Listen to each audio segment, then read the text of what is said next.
We set aside a few minutes most Sunday mornings to identify connections between current events and Bible prophecy. Pastor Greg Laurie said, Jesus Christ is coming back again. The signs are all around us, multiplying and converging as never before, reminding us of that fact. And that means we could be hurtled into eternity in the blink of an eye.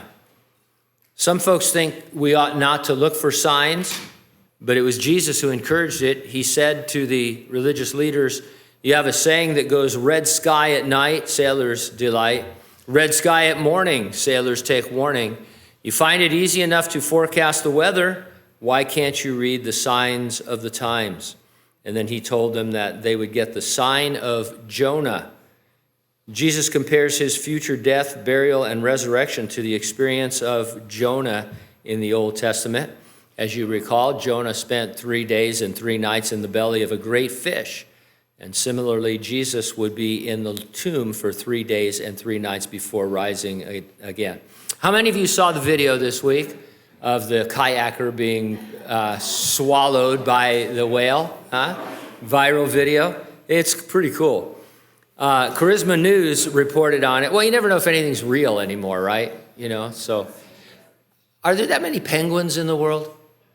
Everything's penguins on my feed. I must have said something while I was in my sleep or something, but we'll send a pen. Anyway, so Charisma News reported on it. A lot of agencies reported. They said this. Did someone just experience a real-life Jonah and the whale kind of encounter? Off of the coast of Chile, 24-year-old Adrian Simancas was kayaking with his father close to the San Ysidro lighthouse when he was briefly swallowed by a massive humpback whale. Simancas' father caught the entire moment on camera, which shows the whale swallowing Adrian and spitting him out soon after. I always wonder about the camera work, right? I mean, your kid's being eaten by a whale. I gotta get this. And that's all right, never mind. How many people bring cameras kayaking in the ocean? Anybody here kayak? I always wanted to kayak, but I'm chicken. You bring your camera? Anyway, the dad got it all on film, and everybody's safe, including the whale. Now, in the Bible, the whale is described as a great fish that was specially prepared for Jonah to check in for 3 nights. And so we don't know. We try and think of what the biggest whale is, or could this really happen? Of course it happened. God said it happened, but it didn't necessarily happen with any of the creatures that we know anything about.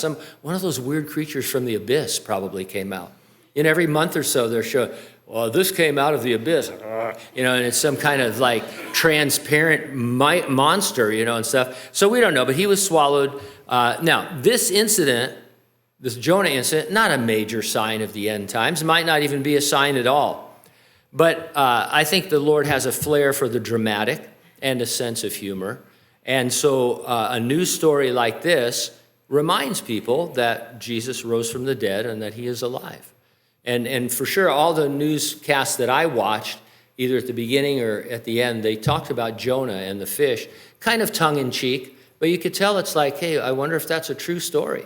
And Jesus said, well, it's going to be a sign that I rose from the dead and am alive forevermore. It sounds funny now that I'm a Christian, but when I first got saved, I first had the realization that if Jesus rose from the dead, he was alive.